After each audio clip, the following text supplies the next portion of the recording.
Hello मेरे प्यारे छात्रों, हम लोग मीन मीडियन मोड पढ़ चुके हैं, जिसके बारे में क्या यूज होता है, कैसे यूज होता है। हम लोग प्रीवियस वीडियो में गुणोत्तर माध्य पढ़े हैं। गुणोत्तर माध्य में मैंने न्यूमेरिकल बताया था, न्यूमेरिकल आप देख लेंगे, न्यूमेरिकल्स के मेनी टाइप्स आपको बताए थे। आज हम लोग गुणोत्तर माध्य की उपयोगिता के बारे में पढ़ेंगे। ये गणितीय माध्य होता है, मीन, ज्योमेट्रिक मीन और हार्मोनिक मीन गणितीय माध्य होता है, और मीडियन और मोड क्या होता है, परिस्थिति संबंधी माध्य होता है, पोजिशनल वैल्यू होती है। तो आज हम लोग जो गुणोत्तर माध्य की उपयोगिता पढ़ेंगे। एग्जाम में आपके पूछा जाता है कि अगर पूछ दिया जाए कि राष्ट्रीय आय की कैलकुलेशन के लिए, जीडीपी के लिए किसकी गणना करते हैं, गुणोत्तर माध्य की हम लोग अध्ययन के रूप में देख रहे हैं।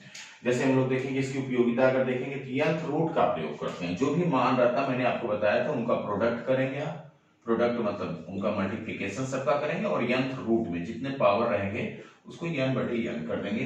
तो कहाँ पे यूज किया जाता है, गुणोत्तर माध्य के लिए। दूसरी, जनसंख्या वृद्धि चक्रवृद्धि व्यास के लिए सबसे उपयुक्त होता है। जनसंख्या वृद्धि के लिए उपयुक्त क्यों होता है? जैसे मान ले, अगर मान ले 10% कहें कि जनसंख्या बढ़ रही है, कहें कि 1 लाख जनसंख्या है, 10% बढ़ेगी 1,10,000 हो जाएगी। फिर अगले साल बढ़ेगी ये इस पे 10%, तो ये 11,000 बढ़ेगी 1,21,000 हो जाएगी, किसी अगर नगर की जनसंख्या है। तो इस तरह बढ़ती जाएगी, और वहां पे अगर माध्य ज्ञात करेंगे तो कि 10% से बढ़ रही है तो उसका माध्य ज्ञात करेंगे, तो गुणोत्तर माध्य का प्रयोग करेंगे। चक्रवृद्धि ब्याज, जनसंख्या वृद्धि मतलब मूल्यों में होने वाले परसेंटेज परिवर्तन, जैसे किसी भी हम देखते हैं प्राइस, जो मार्केट में प्राइस रहती है उसके परिवर्तन, चेंजेबल, कम या बेसी जो होता है उसका औसत निकालने के लिए हम गुणोत्तर माध्य का। चरम मूल्यों से न्यूनतम प्रभावित होता है, ठीक है, या ये न्यूनतम मतलब है कि प्रभावित होता है लेकिन न्यूनतम प्रभावित होता है, ठीक है। परसेंटेज इंक्रीज और डिक्रीज औसत के लिए, अभी मैं एक क्वेश्चन आपको बताएंगे। परसेंटेज इंक्रीज और डिक्रीज के औसत के लिए गुणोत्तर माध्य का सबसे उपयोग होता है। जैसे किसी कोई भी इंक्रीज, पहले साल 10% बढ़ा, दूसरे साल 15% बढ़ा या 10% घटा, तो औसत कितना वृद्धि या कमी हुई उसके लिए गुणोत्तर माध्य का प्रयोग किया जाता है। किसी पद का मान 0 होने पे गुणोत्तर माध्य 0 हो जाएगा, क्योंकि आप देखेंगे 0 अगर होगा किसी का मान, आप जैसे x गुणे y गुणे z इस तरह करेंगे, अगर किसी का मान 0 रहेगा गुणा करेंगे सब 0 आ जाएगा। इसलिए जो इसकी n पावर रहेगी, चाहे जितना पावर रहेगी, उसका मान 0 हो जाएगा, ठीक है। ऋणात्मक मान जब अगर होंगे तो गुणोत्तर माध्य अवास्तविक, अनरियल और क्या होता है, काल्पनिक होगा। ऋणात्मक मान होने पर हम अवास्तविक होगा, सही मान नहीं आएगा और काल्पनिक होगा। जैसे मान लें अगर हम ये -10 गुणे -10 अगर करें, तो अगर ऐसा इसमें होगा माइनस माइनस प्लस हो जाएगा, औसत में हमारा 10 निकल जाएगा, गलत हो जाएगा। दोनों माइनस है ना, दोनों माइनस है, तो इससे ध्यान देंगे। या कोई भी मान माइनस होगा तो माइनस में अंडर रूट कैसे निकलेगा, तो उसके मान क्या होंगे, अवास्तविक और काल्पनिक होंगे। निर्देशांक, इंडेक्स नंबर के लिए सबसे अलग ये पूछा जाता है। निर्देशांक, निर्देशांक क्या होता है, निर्देशांक को बोलते हैं index number is the barometer of economy. जैसे अर्थव्यवस्था में इंडेक्स नंबर वही काम करता है जैसे बैरोमीटर काम करता है। बैरोमीटर क्या होता है, वायु मापक यंत्र होता है, जिसको बताता है कि तूफान आने वाला है, शांत मौसम होने वाला है, बरसात होने वाली है, उसके बारे में पूर्व सूचना देता है। उसी तरह इंडेक्स नंबर बेस ईयर होता है। बेस ईयर को हम उसके जो भी उसके मान होंगे, प्राइस होंगे, क्वांटिटी जो भी उसकी कैलकुलेशन करके उसको हम 100 वेटेज देते हैं, उसके बाद हम याद करते हैं, ठीक है। सबके इंडेक्स नंबर, चाहे आप थोक मूल्य सूचकांक, उपभोक्ता मूल्य सूचकांक, औद्योगिक मूल्य सूचकांक, चाहे आप जीडीपी के लिए आप देखते हैं, राष्ट्रीय आय के लिए, सबका बेस ईयर होता है और वहां पे इंडेक्स नंबर का कैलकुलेशन होता है, ठीक है। Index number is the barometer of economy. Index number के लिए सबसे उपयुक्त क्या है, गुणोत्तर माध्य। बड़े माने को कम महत्व, इस पे मैं एक आपको क्वेश्चन बताऊंगा। बड़े माने को कम महत्व देता है और छोटे मानों को अधिक महत्व। इसका ठीक उल्टा हार्मोनिक मीन में होता है। हरात्मक माध्य में क्या होता है, बड़े मानों को अधिक महत्व और छोटे मानों को कम महत्व दिया जाता है, लेकिन गुणोत्तर माध्य में बड़े मानों को कम महत्व और छोटे मानों को अधिक महत्व, अपोजिट चलता है। अभी मैं आपको एक क्वेश्चन लगा के इसमें दिखाऊंगा, इंपॉर्टेंट है, एग्जाम में पूछ लिया जाता है। सामूहिक गुणोत्तर माध्य, आप जानते हैं जो भी गणितीय माध्य, मीन, मीडियन, मीन, गुणोत्तर माध्य और हरात्मक माध्य, जो गणितीय माध्य है, माध्य, गुणोत्तर माध्य और हरात्मक, इनका हम सामूहिक मान माध्य ज्ञात कर सकते हैं। जीडीपी, जीएनपी, एनडीपी के लिए ये सबसे उपयुक्त होता है, जो राष्ट्रीय आय के लिए एक इंस्ट्रूमेंट की तरह काम करते हैं। NNP, factor, price, market price पे सब काम होता है। इस पे आपको आगे मैं जीडीपी या राष्ट्रीय आय से रिलेटेड एक जल्द ही आपको क्लासेज आपको सेंड करेंगे, क्योंकि बहुत छात्रों की ये ज़रूरत है। और एक कॉन्सेप्ट इसमें दिक्कत होती है हमको, राष्ट्रीय आय फैक्टर प्राइस क्या होती है, जीएवी क्या होती है, मार्केट प्राइस पे कैसे ज्ञात करते हैं, इसके लिए मैं आपको अभी दूंगा। लेकिन आप इतना जानिए कि राष्ट्रीय आय या जीडीपी, जीएनपी, एनएनपी जो इसके इंस्ट्रूमेंट्स हैं वहां गुणोत्तर माध्य का प्रयोग किया जाता है। परिवर्तन अनुपात के औसत के लिए उपयुक्त होता है, जो चेंजिंग होता है, जो चेंजिंग होता है उसके लिए सबसे उपयुक्त। लाग और एंटी लाग का प्रयोग करते हैं, लाग और एंटी लॉग का प्रयोग करते हैं। ये तो कैलकुलेशन के एक माध्यम, ऐसा नहीं कि गुणोत्तर माध्यम ये प्रयोग करते हैं, आप कहीं भी प्रयोग कर सकते हैं, ये बहुत इंपॉर्टेंट नहीं है, क्योंकि ये लॉग और एंटी लॉग ज्यादातर हम कैलकुलेशन को इजी करने के लिए करते हैं। ऐसा स्पेशली नहीं कि इसी में हम करते हैं, लेकिन ज्यादातर हम गुणोत्तर माध्यम में लॉग और एंटी लॉग का प्रयोग करते हैं। बीजगणितीय विवेचन, जब एक गणितीय माध्य है तो बीजगणितीय विवेचन संभव है, सामूहिक गुणोत्तर माध्य संभव है। मुद्रास्फीति, संकुचन, जो भी मनी इन्फ्लेशन, डिफ्लेशन, जो भी चीजें ज्ञात करना है कि क्या महंगाई बढ़ रही है वहां पर उसके औसत ज्ञात करना हो तो गुणोत्तर माध्य का प्रयोग करते हैं। मानों में अत्यधिक असमानता होती है तो वहां गुणोत्तर, मानों में अत्यधिक असमानता हो, कम हो, ज्यादा मानो, वेरिएबल ज्यादा हो तो वहां गुणोत्तर माध्य का प्रयोग करते हैं। इसलिए आप इसको ध्यान से देख लीजिए, ये पूछा जाता है एग्जाम में, आपको एकदम पता होना चाहिए। ज्यादातर हम सेंट्रल टेंडेंसी की मान जब हम एग्जाम में बैठते हैं, अधिकतर टीचर्स के एग्जाम में तो पूछ देता है, तो वहां पे हमको ध्यान देना है कि कहाँ पे किसका प्रयोग किया जाता है। हमारे पढ़ाने का मेन उद्देश्य ये है कि आप mean, median, mode, harmonic mean में एकदम क्लियरेंस रहें कि कैसे प्रयोग किया जाता है। ठीक है, हम लोग गुणोत्तर माध्य में देख चुके हैं कि उसकी उपयोगिता कहाँ करेंगे, मैंने थ्योरेटिकल बताया। मैं कुछ इंपॉर्टेंट क्वेश्चन लेके आया हूँ, और प्रीवियस में जो इसका फर्स्ट वीडियो है गुणोत्तर माध्य का, उसमें क्वेश्चंस कैसे लगाएंगे मैंने कुछ नियम भी बताए हैं और उसके कैलकुलेशन की विधि भी बताई है। जैसे देखते हैं इस तरह कुछ क्वेश्चन हम लगाते हैं। ठीक है, ध्यान से देखें।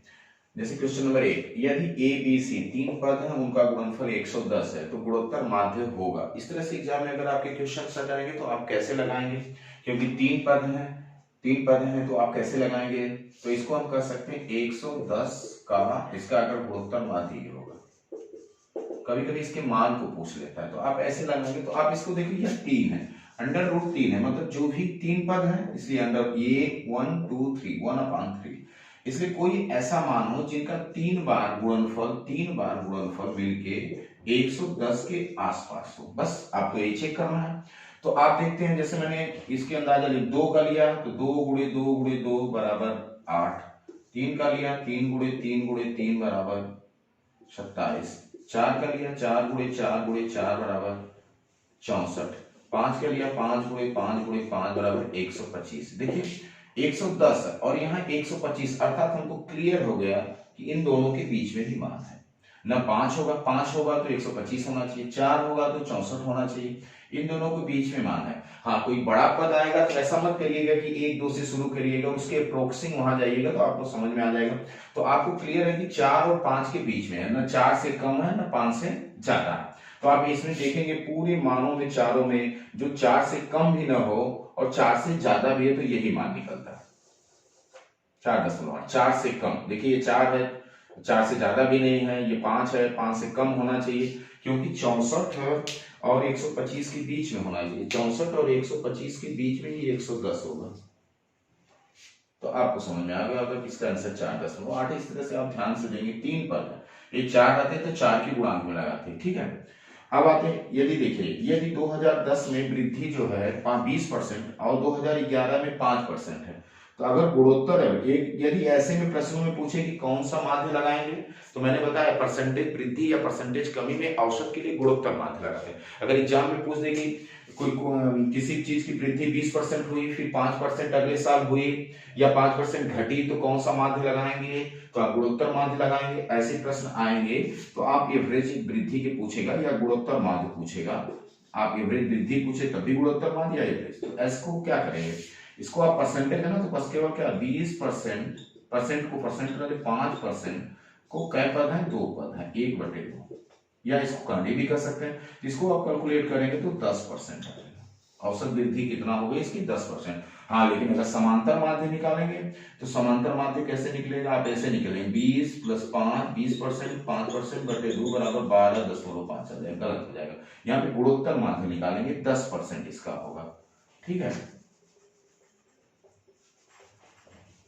अब तीसरा है, जैसे ये है, मैंने एक चीज आपको बताया, छोटे मानों को अधिक महत्व और बड़े मानों को कम महत्व दिया जाता है। तो ये देखिए, ये माने यक्स है, 2 10 बार आया है, 4 8 बार आया है, 20 3 बार आया है, 4 1 बार, 40 1 बार आया है। 20 की फ्रीक्वेंसी 3 है, 4 की 8 है, 2 की 10 है और 40 की 1 है। इस क्वेश्चन में अगर पूछ दे कि गुणोत्तर माध्य कौन सा माध्य उपयुक्त होगा, तो आप देखते हैं छोटे मान और एक से बहुत सीधे जो यक्स है 2 4 के बाद सीधे 20 है, सीधे 40 है। तो अगर ऐसे पदों को निकालना है तो सबसे उपयुक्त मान गुणोत्तर मान होगा, क्योंकि ये समान नहीं है। पद जो है देखिए इसमें वेरिएशन ज्यादा है, 40 है, 20 है, फिर छोटे, तो छोटे को अधिक महत्व देना है और बड़े को कम महत्व देना है। तो यहाँ पे जब आप गुणोत्तर माध्य का कैलकुलेट करो, गुणोत्तर माध्य है 3.74 आएगा और एवरेज माध्य, औसत माध्य या समांतर माध्य आएगा 6 पॉइंट्स कुछ आएगा, 6.28 आएगा। तो आप इसमें डिसीजन आपको लेना है कि कौन सा माध्य का प्रयोग। अब मैंने आपको बताया छोटे को अधिक महत्व और बड़े को कम महत्व दिया जा रहा है। तो ऐसे में देखोगे 3.3 देखिए क्या है, और ज्यादा पद कहाँ है, 2 और 4 के पास ज्यादा है। अगर इन्हीं का जोड़ा जाए तो ये 18 लोग हैं, ये क्या है 3 1 4 लोग हैं। यहाँ पे ज्यादा पद 4 और 2 के आसपास है, यहीं पे है, तो औसत ऑलरेडी यहाँ होना चाहिए, इधर न भगे। तो यदि गुणोत्तर माध्य सबसे उपयुक्त होगा। हाँ, अगर आप समांतर माध्य निकालेंगे तो 6 के आसपास आएगा, जबकि 6 इसके बाहर भागेगा। तो कहने का मतलब है कि यहाँ पे ज्यादा पद है और छोटे को अधिक महत्व देना, तो गुणोत्तर माध्य का प्रयोग करें, इसलिए यहाँ पे गुणोत्तर माध्य सबसे उपयुक्त होगा। ठीक है, इस तरह से आप देख लेंगे। औसत में अगर हम देखें 2010 में अगर मान लीजिए 15% बढ़ा, 2011 में अगर हम कहें 10% बढ़ा, अगर 2012 में मान लीजिए 10%, मान लीजिए ये 20% बढ़ा, तो अगर इसका औसत पूछे कि कितनी वृद्धि हुई, तो आपको कुछ नहीं करना है, गुणोत्तर माध्य का प्रयोग करेंगे। 15% गुणे 10% गुणे 20%, तो आप इसका 1/3 निकाल देंगे तो आपका आ जाएगा गुणोत्तर माध्य। वृद्धि एक पे एक की वृद्धि करते हैं, इस पे होगा। जैसे मान लीजिए अगर 100 है, 100 पे वृद्धि हुई 115, 115 पे 10% हुई 11.5, 11.5 जोड़ेंगे तो 126.5, फिर इस पे 20% वृद्धि होगी तो 12 दूना 24, 24 एक 25, 25.30 करके होगी। तो अगर हम इसके आगे बढ़ेंगे 25 जोड़ेंगे तो 151 या 52 के आसपास मान आएगा। फिर जब औसत ज्ञात करेंगे तो वहां गुणोत्तर माध्य सबसे उपयुक्त होता है, क्योंकि एक जनसंख्या क्या बढ़ती है, जनसंख्या जैसे मान लें 10 वर्ष पे जनगणना होती है, जनसंख्या क्या बढ़ती है, अगर 1 लाख जनसंख्या 10% बढ़ी 1,10,000, फिर 1,10,000 पे 10% बढ़ी 11,000 बढ़ेगी, 1,21,000। इस तरह से उस पर फिक्स नहीं है कि 10% ही रहेगी, 10% का मान बढ़ता जाएगा। तो इसलिए गुणोत्तर माध्य का प्रयोग करते हैं। आपको समझ में आ गया होगा। अगर इसके कुछ चीजें को मैंने बताया है कि आप कहाँ कहाँ यूज करेंगे, ठीक है, जनसंख्या वृद्धि में, मुद्रास्फीति में, सूचकांक में, जीडी राष्ट्रीय आय में अगर परसेंटेज परिवर्तन हो रहा है, वृद्धि हो रही है, औसत ज्ञात करना है, तो वहां पे गुणोत्तर माध्य का प्रयोग किया जाता है।